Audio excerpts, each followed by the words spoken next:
experience na ginawa nyo? Siyempre, tryout, huwag na natin ipasok ha. Sige, tryout. Anong pinaka-worst experience nyo sa tryout? Tatawag ulit ako, sorry. From Calao West, si Coach Romar Aala. Coach, please, introduce muna sarili mo, Coach. Then, sorry, hindi ko na-introduce yung dalawa. Barangay, Hello. Ako pala si Romar Aala, coach ng Calao West. So, Coach Romar, tanong ko lang, based on those ano ang worst experience mo? Sa tryouts, competition, gano'n? Sa competition is yung pinaka-worst yung may puro ng mga players tapos biglang pasaway. Tama. Yun ang mga masasakit sa ulo talaga. Wala bang particular example? Kasi meron ako dati player, kasi pay to play tayo no dati. Nag-walk out coach, nagwala yung magulang. So yun, anong experience mo yung expound mo? So far, wala pa naman.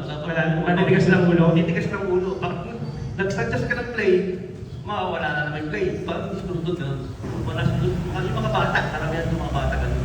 Pero pag yung mga talagang experiencado na, makikinig ka, focus tayo. Pero isa talagang pinaka-worst yung tatalikuran ka na. Totoo. Totoo yun. There's two ways to handle that. Coach, we have our fight or flee. Pero may pangatlo na pray for them. Ako, hindi ako naniniwala sa, medyo ko din, USD ako Alas 7 ng umaga, pagpasok mo, Angelus. Alas 9, hindi ko alam kung ano yung alas 9, alas 12, Angelus. Alas 3, Angelus. Tapos pag naswertehan ka pa, alas 6, umabot ka sa eskwela, Lubina. Hihinto kayo, kahit may nag-o-opera yung doktor, hihinto, pero hindi hihinto. Lahat tatayo kasi mga nurse. So, pumapasok yung prayer doon, kasi I was reading a book, kukunin ko nga. Gusto ko ibigay sa inyo mamaya, mag-improve Prayer is the best medicine. Yun yung pangalan ng book. And hindi siya about medicine Kung nakikita nyo yung lahat ng gamot, anong study sa gamot, coach? Lalo na ngayon sa COVID. 50% is a fallacy. May tinatawag tayong, nakalimutan ko yung word Sana may makahula yung Makiwala lang ako mamaya yan. Babalikan ko kayo.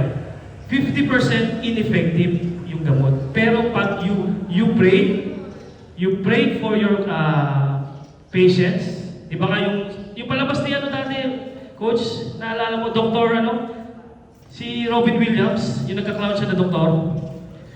Di ba dati, laughter is the best medicine? No, prayer is the best medicine. Now, paano natin papasok sa basketball concept yan and your philosophy? Kaysa murahin mo yung bata, hindi ko sinabihin huwag niyo murahin, pwede pa rin yun. Kaysa murahin niyo yung bata, nasa ensayo tayo, you pray for them na gumaling. Okay? Okay yun, may times na talaga kailangan natin malabas yung galit natin. Huwag natin kip-kimin, masama yun. We pray for them in terms na, Brad, ipagdadasal ko, sana makinig ka susunod. Iba na yung tama sa kanya yun, sanay siya sa bahay, murahin, itanginan to Lumalabas na lang sa kaliwang tenga. Pag nakarinig sila ng bago, pagdadasal na sana makinig ka. Pucha, delikado na to. Gusto na akong kunin ni Lord Di ba? Medyo mga mapapaisip yun. Yun yung bagong training method sa Manila. Hindi, huwag kang magmumura, masama yun. Okay? It's statement mo yun. Wala naman sa batas, bawal mura. Lalo na pag di mo sinabi yung pangalan, galit ka lang, kaya mo namura. Pero, new and effective way is, I will pray for you na sana makuha mo to. Hayop ka. Nangyayari, ginawa ko na yun. Nakinig yung bata, nag-sorry pa. Sorry, pagdadasal nga kita. So there's new ways of coaching. Di tinuro sa Milkwino. Pero ang nagturo ito si Tim Cole. Di mo, may video sa isang video niya lang galit kumakalat sa internet. Pero pagka doon ka sa ensayo, tahimik yun. Yun na yung sasabihin niya, I will pray for you. Si Koy Banal, gano'n din, pray for you. So yun ang gagawin natin. But dun sa book na binabasa ko, it develops to a different style. Okay? It develops that the law of attraction, coach, dasal tayo, gagaling na. Somebody's praying for you. Dalawa na kayo Believe it or not, di ba? Itong buong earth is an electric field. Okay? Kaya nga pag tumama yung positive tsaka negative, ano nangyayari, coach? Positive at negative, galing sa taas yung positive. Sabog. Ano ang lightning, thunderstorm, o kidlat? Di ba? Walang kidlat na galing sa taas lang. Lahat dapat mababa sa ground. Di ba?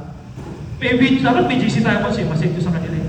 Kung alam niyo yung Tesla's ball, sino nakita lang, di ba? Hindi yun lalabas yung kuryente, pero hindi sila magkadikit. Once magkaroon ng nakapatapak siya doon, tsaka lahat naman tayo, nakalakal dati. Anong number one rule ng nakalakal? Pag nakakabit sa poste, huwag mong kunin. Galing sa taas. Pero pag nasa ground, pwede mong kunin yung isa lang. Kasi walang positive tsaka negative. Okay? So yun yung ano natin ngayon. Get that positive out of anger, out of pity, naawa ka, bubo talaga eh, walang iya ito, magdadasal na lang ako eh. But don't control your emotions. It is another way of giving out your emotions. Wala na talaga, pastilan. Tigas ng ulo mo, magdadasal na lang tayo mamaya. I assure you, coaches, it will give effect. Okay? So, coach, last na lang, sorry, medyo malaba yung ano ko. So, coach, based on na sinabi ko, may ano ba, na minumuro, tayo lang, wala namang nakikinig, naka-video lang eh. Minumuro mo yung mga bata mo minsan. Di ba? So, hindi ko sabihin, kasi ibang coaches, huwag kayo magmura, pangit yun, old school yung bago, may video tayo, magka-viral tayo. Eh. Hindi ko sinabing tama o mali, but may bagong learning, may bagong way of expounding your anger. Di ba? Pwede tayo magwala. Coach, nakita ko na kayo last week, ganyan din kayo na yun. Pero pag gano'n, coach, subukan niyo sa mga bata. Ang problema, yung mga coach, yung mga bata mo andito, alam na nila. Nakuha nila yung sekreto. Kaya sa sunod, coach, dapat sa secluded area tayo eh. Coach, ano sa tingin mo sa bagong way na sinabi ko about that? Di ba? Hello? Maganda rin yung bibigyan mo ng guilt yung pagkabata. Totoo. Pag hindi ka naglabas ng hindi mo nakikinig. Totoo yun, coach. Murahin mo, kumari, pare. Basta ba, yun, pero the way na nag-express ka, na gano'n, ibig sabihin, seryoso ka. Totoo. Yun, serious ka na pagdadasal mo na eh. Bukas kukunin ka na ni Lord, no? Subukan mo, isa pang balik. So yun lang, coaches. Na-learn ko rin to sa talks with wala sa Bilko more on skills eh. Sa talks about sa university, kasi marketing ako noon eh. Swerte ako, di pa mayaman si RSA noon, pumunta siya sa UST, FEU graduate siya eh. So yun yung mga prayer. Pero hindi sinasabi ng prayer na magdasal ka tayo. Kay Jesus, up to you guys, who you want to pray, but pray seriously. Okay? Para yung intentions are clear. Galit si Coach. I want you to be like this and that. Okay? Coach, thank you, Coach. Dahil medyo napaamin kita, nagmumura ka, medyo maganda yung price mo. Bluetooth speaker. Okay. So, Coach, are you taking notes ba? Please take notes, ha? Yung about that praying or yung is part of your chemistry, you know why? Ang dami, alam ni Coach yan, galing probinsya, number one problema ng NCAA UAP, Coach. Katulad ko, teammates ko dati. Pag minura mo probinsyano, uuwi na yan. Kaya ginagawa ng mga taga-Maynila, bubulihin yan sa door. Uy, tangin mo, Bisaya din ako ha. Uy, tangin mo, Ilocano, wala ka nang alam, mag-root ka na lang. Ganun ang ginagawa ng mga taga-Maynila, mauutak, binubuli nila. Kaya ito, tuturuan natin yung mga bata. Sanay na kayo sa murahan. Kaya ibang way naman. It's one way to disrupt their thinking. You know why, Coach? You know why you need to disrupt these kids? Nakapokus yan saan? Aminin natin hindi, nakapokus saan yan? Highlights. Diba? Dunk niya, score niya. Pagkatapos ng laro, titignan ilan na shoot niya. Diba? Fire day agad. So it's a way of disruption. Okay? When we disrupt these kids of their way of their doing, nanalo na tayo. Hindi ko sinasabing mali, pero hindi ganun yung way of life eh. Masyado silang, yung mentality ngayon is more on big showtime, then victim, tapos meron silang narcissism. Nung panahon natin, ang picture natin, graduation, birthday, bininyagan ka, tsaka pag namatay ka. Ngayon, sila, pagising sila, may picture na. So, hindi ko sinasabing mali, but it's a bad habit. Wala na yung team doon, which will boils down to number 3, chemistry. How they will affect to criticism, alam natin yan sa mga teachers, and how will they respond. Affect and respond. Ako, may amo din ako eh. Yung pinakalas na galing ko, tinawagan ako. Sabi niya, hindi niyo ba alam yung may-ari ng eskwelahan, makapangyarihan yan, pwede tayo patanggal kahit saan tayong trabaho. Ganun na yung sinabi niya sa akin, ganun nakabigat yung akin. But sinabi niya, ba't ako ulit? Sabi niya naman, you're doing a good job din naman eh. So ginawa niya, positive, negative sa akin. But sabi niya, be careful. Para sa akin naman, wrong yun para sa kabataan. Kasi itong ginagawa ng mga to, 90% mali. If tama yung mga ginagawa ito, wala na tayo dito ngayon. Hindi tayo mag-usap, tama naman yun, kaya nila, magpapawis na kayo. Okay? Bakit sila mali, Coach? Coach, si Coach ano muna ulit? Si Coach Roman. Nalapit na lang ako na ni Coach. Sorry. Coach, bakit sila mali? Yung mga 90% of our kids, bakit sila mali? Okay, ano ka na, yun yung goal mo. Bakit sila mali, Coach? 90% of our kids, bakit mali? Mali sa... Yung ginagawa nila ngayon, ba't di na kailangan? Ba't sila 90% mali? Kasi yung mga pinagkagawa ng mga players. Okay. Kasi 90% mali, dapat bawat game sila, on focus nila. Exactly. Kasi pag sinabi sa kanina, more on ano sila, yung writing, more on highlights. Totoo. Dapat mag-ganun. Okay. Magkakaroon sila pero nag-isipin lang yung actual game. Hindi yung mamaya na yan, pag-focus kasi, pag-ano lang yan eh. Nakaka-distract sa yan eh, sa mga sarunod. So, Tama yung Coach. Okay. dapat may disiplina sila. Yun, exactly, disiplina. Good word, yun yung gusto ko. Toy, pakibilis nga Toy, pabigyan na dito sa harap para hindi sila mag-lista. Dito na. Toy, bigyan mo na Toy. Bigyan mo na. Okay. Yung 90%, you know, why? Hindi na sila nagpapadikta. Hindi na sila disiplinado. Akala nila sila yung may-ari ng court, sila may-ari ng bola, sila may-ari ng team. Hindi nila alam may amo tayo. Tayo nga dito, binigay lang tayo ni Cap. Kami, binigay ni Mayora. Diba? Hindi nila alam na pag tumawid ka sa basketball to work life, kailangan may boss ka, may disiplina ka, may guidance ka, at dapat maniwala kayo doon or tanggal kayo sa trabaho. Which is the reality of life. So coaches, sa chemistry na yun, ang daming pumasok. Pwede rin pumasok doon yung pagtuturo nyo ng passion nyo o yung philosophy nyo sa coaching and sa buhay. Yan, binibigyan ko na kayo ng hints ha. Yung akin, nakuha ko lang din yun, passion and purpose. So doon, papasok na yun lahat-lahat. 90% of that, mali. Pag-isip pa lang yan, mali na yung cellphone agad hahawakan eh. Di ba? Dapat pag-isip, Toy, nandito na lang din kayo, Toy, ha? Bigyan ko kayo ng tips. Dalawa lang, pag-isip nyo, huwag nyo hawakan cellphone nyo, magdasal kayo. Tapos may ballpen dapat sa gilid nyo, isulat nyo yung sasabihin nyo. Pag nilagay nyo sa cellphone yan, sigurado titig ka sa messenger, baka doon si Bebe. Tapos mag-i-Instagram kayo, baka doon yung kapit nyo. Tapos mag-Facebook scroll kayo, kung isang oras nyo. Pag-isip nyo, dasal. Sulat nyo yung gagawin nyo. You achieve 4 things you achieve 4 things that you write down in a year, you will be successful in 6 months. Believe me. Coaches, ganun din tayo. I know, busy tayo, magte-text si Cap, magte-text si Mayora, magte-text si Boss. Pag-ising natin, prayer agad, tsaka sulat natin gagawin. 4 things lang. O gawin nyo ng 8. 8 things na ma-achieve nyo that day. Yung 4, immediate. Yung 4, for your whole year, long-term project. Marami yan, may pinag-usapan nga kami ni Cap eh. Tong gym, dapat i-refurbish. Ba't hindi pinayagan? Pero may plano siya, dinadaan niya. Sabi niya, araw-araw, ibayin natin ito para mapalitan na. Maganda yung concept ni Cap. So yun lang coaches. I-apply natin yun sa ating concept, ating passion, and ating philosophy sa coaching. Kasi pag nag-coach tayo, alam niyo yung planting rice? Gusto niyo yung demo, planting rice? Alam nila, di ba?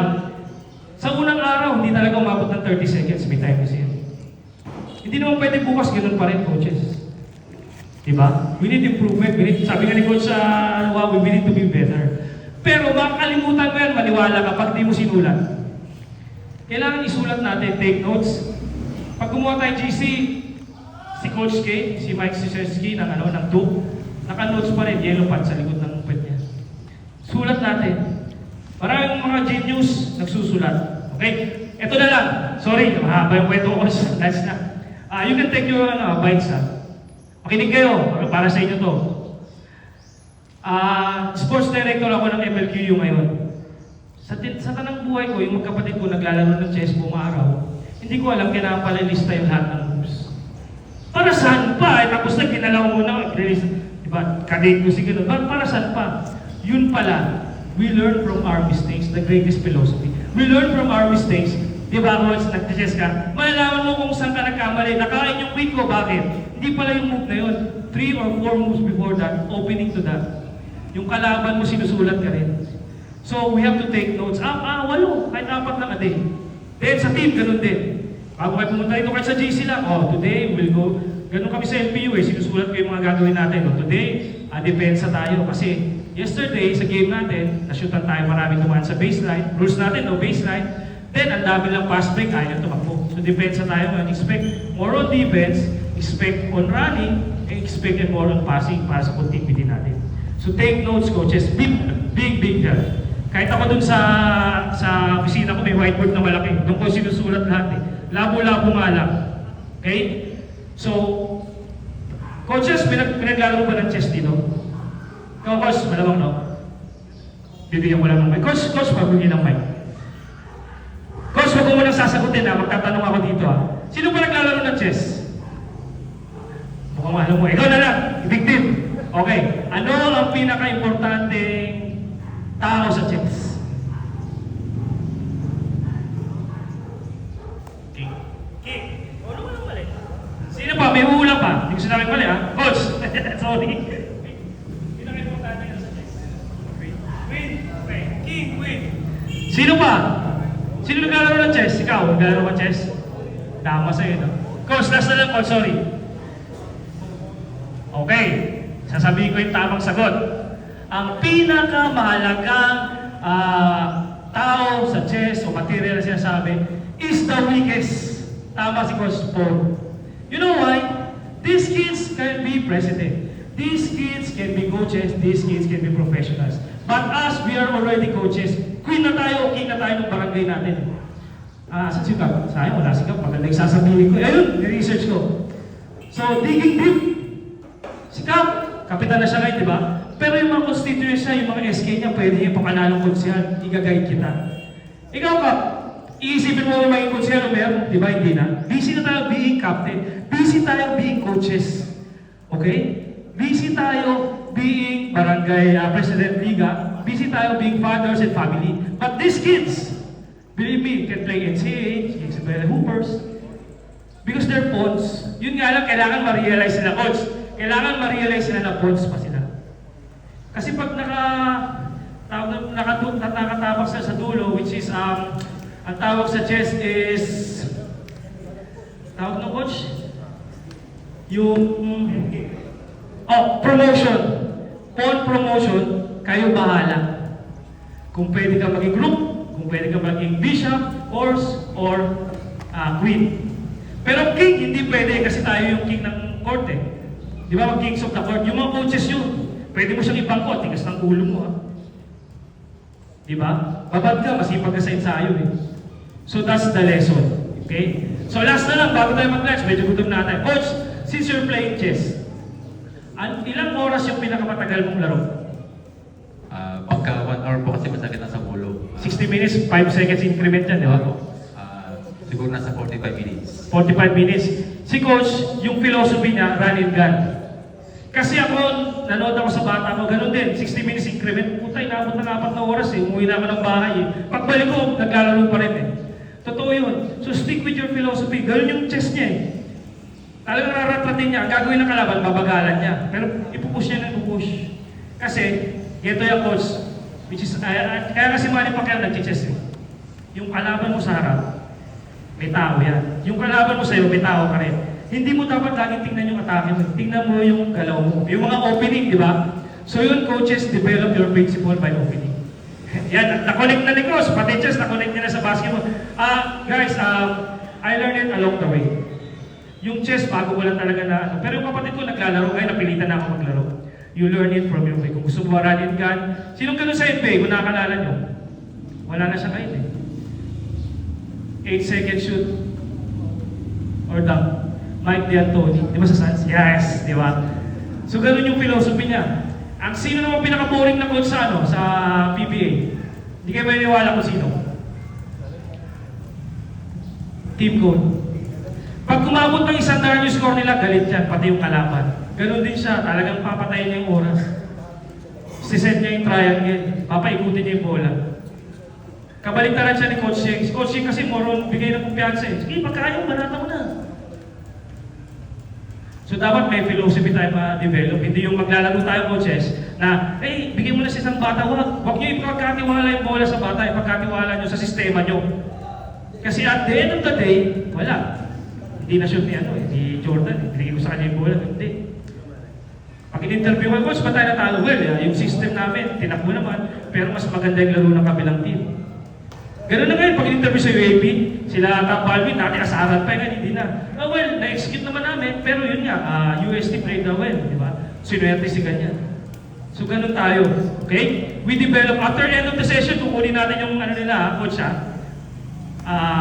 bago tayo mag-step to our second session, which is the, second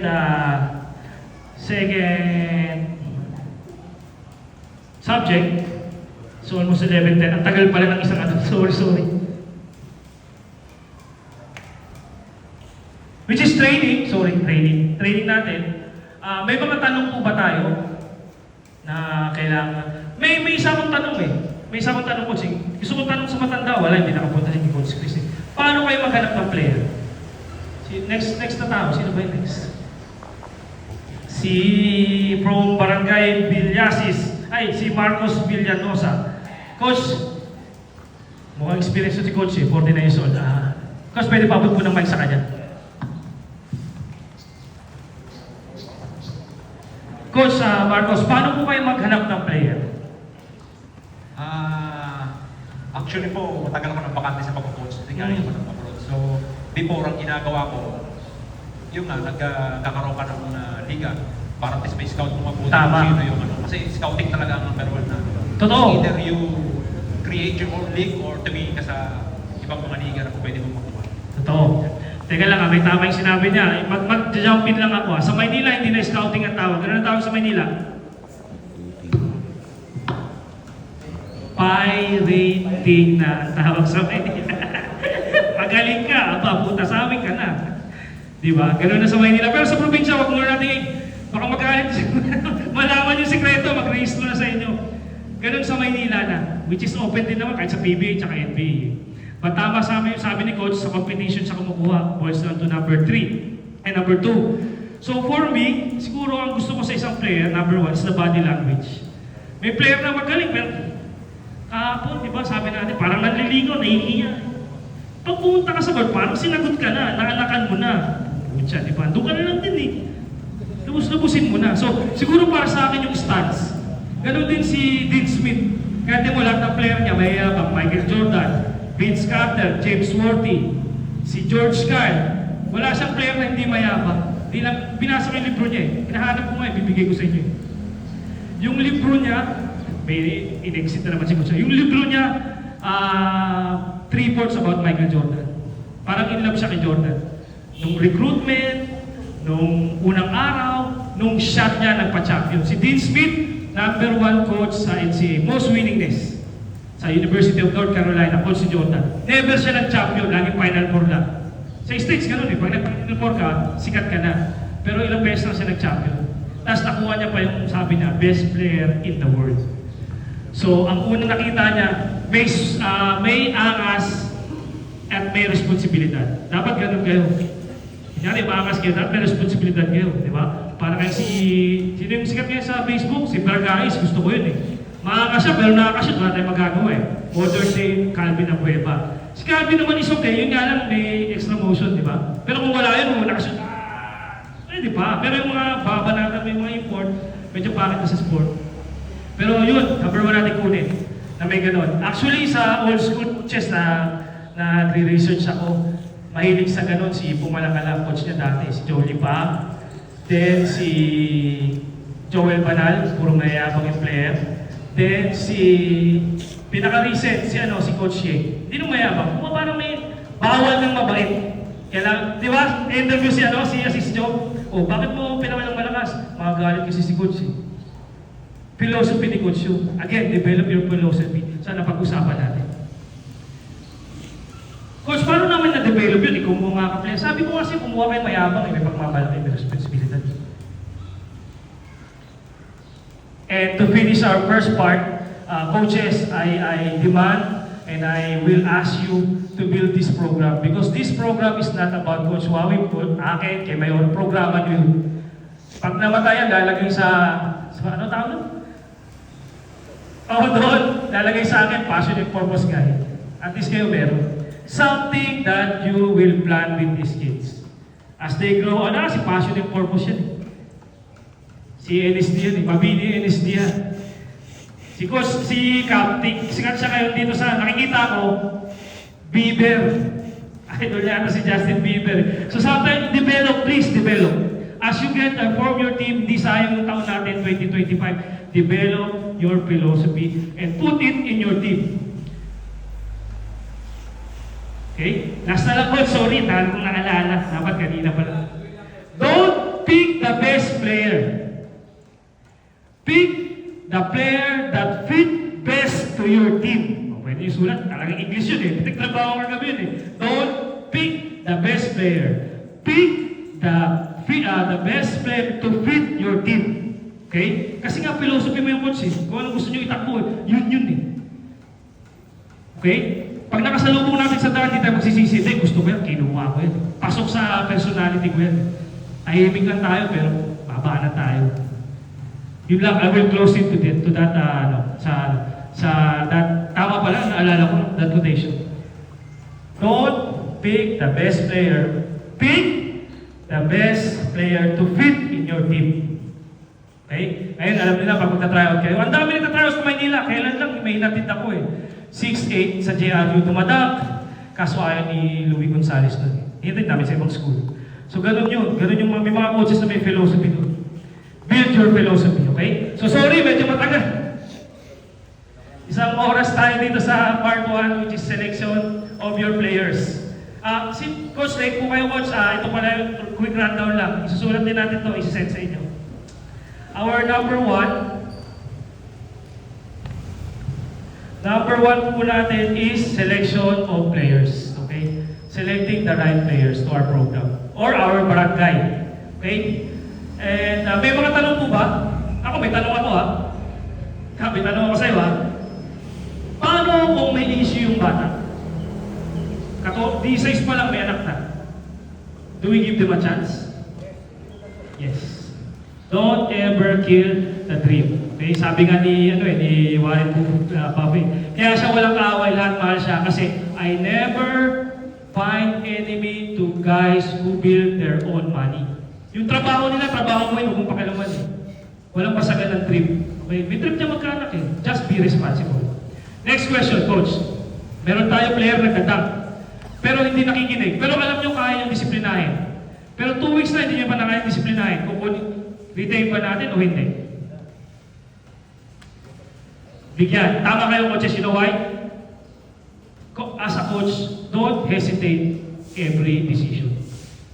Pero, paninindigan mo kay Kapyan, paninindigan mo kay Mayor, panidyan ng oras yan.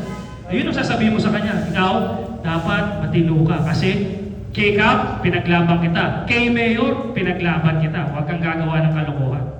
And also, may programa ako. Ang programa ko, in 3 years, kailangan may NCAA player na ako. Diba? Kaming sinabi ni Coach, sorry. Diba? Nakaka-inspire, diba? Pinili ako ni Coach. Hindi kita papayayin, Coach. Okay? Sorry, mahaba. And last question na lang. Last question. Coach, paano yung Coach? Gusto na yung mic po natin. Coach, paano yung Coach? 32 barangays, isa lang mananalo ng 200,000. What do we do after we lose? Kunyari, Coach, nababa kayo ng finals. Anong mangyayari pag first runner-up lang kayo? Coach, my Coach. Anong mangyayari? Diba? Ang hirap sagutin. Ang hirap sagutin ang galing sa talo. Kahit si team ko nata, no comment na yan, tsaka si Yengyaw eh. Accent. Yes, sige, Coach, please. Siguro, yun na. Tanggapin mo, tapos pag-aralan mo, ba't kayo natalo? Exactly, pag-aralan. Babalik tayo sa chess. Sulat mo, Coach, saan tayo natalo.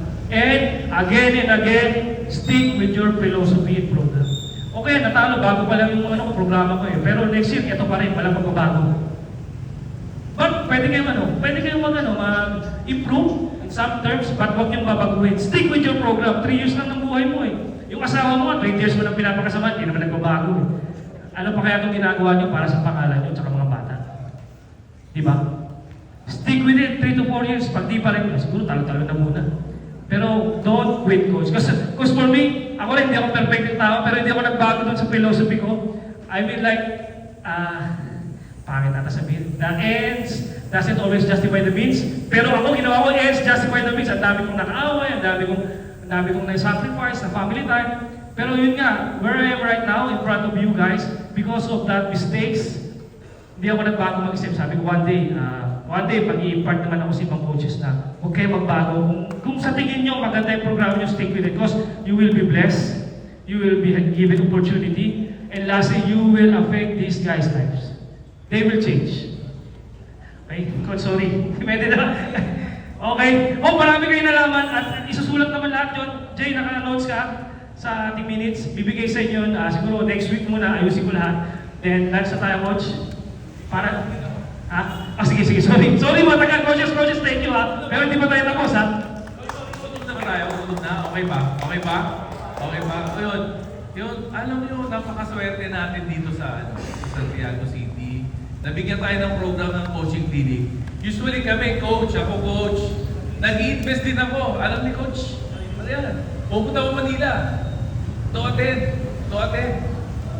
Siyempre, gusto kong, as a coach, hindi kasi tayo, sabi nga na, basketball never stop. So, continuous learning. Hindi pwede ito lang ang alam mo. So, kailangan mo mag-level up, tumaas. Kumbaga, gano'n. So, napakaswerte natin nandito, magpapawaga sila ng coach. Samantala sa Bailam, you have to pay yung lahat. Expenses, pamasahe, yung registration, di ba? So, eto, malaki pasalamat natin kay Mayor Sheena kasi nagbigay siya ng ganitong programa na nandito. Napakaswerte nung nanditong coach. Di ba?